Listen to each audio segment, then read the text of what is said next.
Hello everyone, आज हम videos के माध्यम से ये मासिक राशिफल पर चर्चा करने वाले हैं। और राशि के इस रेंज में जो राशि है ये मीन राशि यानी पाइसेस साइन। हाँ, जो लोग पाइसेस साइन के हैं उनके लिए मई का महीना किस प्रकार से इफेक्ट डालेगा इसके बारे में जानेंगे। तो साथ में आपके जन्मपत्री भी होगा जिसके थ्रू आप सभी समझ सकते हैं, देख सकते हैं कि आप सबके जन्मपत्री में ग्रह का प्लेसमेंट, गोचर दृष्टि किस प्रकार से रहने वाला है, इन चीज़ों को आप स्वतः जान जाएंगे। तो चलिए, जो लोग मीन राशि के हैं आपका करियर, शिक्षा, व्यापार, व्यवसाय, कार्य क्षेत्र, कारोबार और वही निजी जीवन, प्रोफेशनल लाइफ, पर्सनल लाइफ, आर्थिक स्थिति, प्रेम, शिक्षा कैसा रहेगा इसका हम गहन स्टडी करने वाले हैं, यानी विस्तृत जानकारी प्राप्त करेंगे। तो चलिए पहले हम चार्ट की तरफ बढ़ेंगे। और ये जन्मपत्री जो है ये पाइसेस सन यानी मीन राशि के जो लोग हैं, अगर आपका मीन राशि है तो आपकी लग्न में ही शुक्र, बुध, शनि, राहु का भ्रमण संचरण चल रहा है।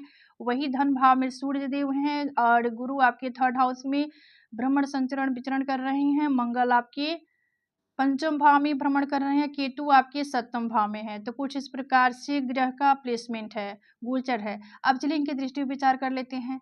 शुक्र, बुध, शनि और राहु जो है ये लग्न में है, तो ये आपके सप्तम भाव को देख रहे हैं सातवीं दृष्टि से।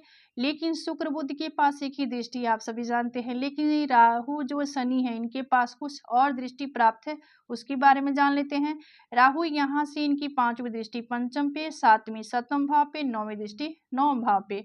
शनि के पास तीन दृष्टि है, तो शनि लग्न में है तो ये थर्ड हाउस को देखेंगे तीसरी दृष्टि से। शनि की सातवीं दृष्टि जो होगी आपके सप्तम भाव पे होगी, या शनि की 10वीं दृष्टि जो होगी दसम भाव पे होगी।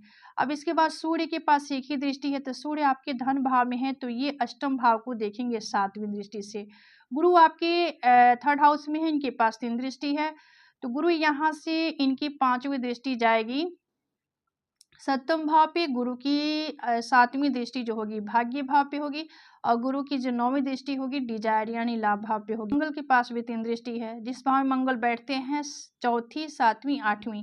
तो मंगल यहाँ पे पंचम भाव में है, तो यहाँ से इनकी चौथी दृष्टि जो होगी अष्टम पे होगी, और मंगल की जो सातवीं दृष्टि होगी डिजायर पे होगी, और मंगल की आठवीं दृष्टि जो होगी ये द्वादश भाव पे होगी।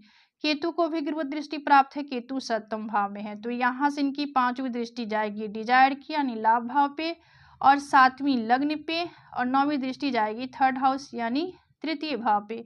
तो कुछ इस प्रकार से ग्रह का भ्रमण संचरण दृष्टि है जो लोग पैसे साइन के हैं। चलिए प्रभाव की तरफ बढ़ेंगे, और प्रभाव कुछ इस प्रकार से है। देखिए, इस महीने में आपका झुकाव जो होगा अध्यात्म की तरफ होगा, यानी इस महीने में आध्यात्मिक झुकाव आपका बढ़ेगा। किसी धार्मिक स्थान की यात्रा भी आपको करना पड़ सकता है, और किसी धार्मिक स्थान की यात्रा संभव है। कार्यों में मन लगेगा और मानसिक रूप से शांति का अनुभव आप कर पाएंगे। इस राशि के जातकों के जीवन में चली आ रही समस्या धीरे धीरे उसका अंत होने वाला है। व्यापार में काफ़ी लाभ मिल सकता है, और आप काफ़ी बड़ा निवेश भी कर सकते हैं। शनि के कारण आमदनी में थोड़ी सी कमी आ सकती है, और आप बचत करने में थोड़ा सा अपने को डिफ़िकल्ट महसूस कर सकते हैं, यानी कठिनाइयाँ हो सकती हैं। शनि की वजह से नाना प्रकार की समस्याएं भी आपको देखना पड़ सकता है, क्योंकि आपके ऊपर शनि की साढ़े का दूसरा फेज भी है, तो आपको शनि से संबंधित कुछ उपाय करने की ज़रूरत होगी।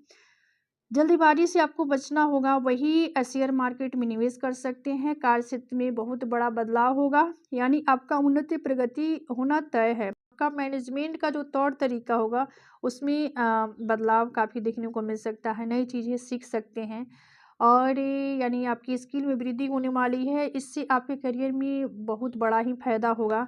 मई के मध्य के बाद रणनीति योजना बनाने पर आप ध्यान केंद्रित कर पाएंगे, और उसमें अपना एफर्ट भी डालेंगे। आपके पास संचार आधारित आय स्रोत भी हो सकता है। यह समय अप्रत्याशित वित्तीय दायित्व ला सकता है। सात्विक आहार लें, और बुध का पारगमन अच्छे संचार कौशल का समर्थन देने वाला होगा। यानी देखिए, आप शनि के प्रभाव से प्रभावित हैं, यानी शनि का जो साढ़े का दूसरा चरण आपके ऊपर है, तो यहाँ पर शनि से संबंधित जो छोटे छोटे उपाय होते हैं, जैसे शनि का बीज मंत्र का जाप करें, और आपका लग्नेश भी गुरु हैं तो गुरु का भी बीज मंत्र का जाप कर सकते हैं। तो ये छोटे छोटे उपाय है जिसको करने से ये माह जो है, मई का महीना काफ़ी शुभता देने वाला होगा।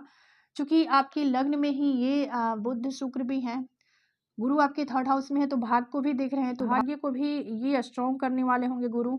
तो कुछ ग्रह के अकॉर्डिंग आपके लिए कुछ काफ़ी बदलाव होने वाला है, जो बदलाव होगा सकारात्मक होगा। तो ये था मासिक राशिफल पे चर्चा, और राशि की श्रेणी में जो राशि थी ये मीन राशि। तो आज का विषय यही समाप्त होता है। मिलते हैं अगले वीडियो में एक नए विषय वस्तु के साथ। तब तक के लिए धन्यवाद। राधे राधे। हर हर महादेव।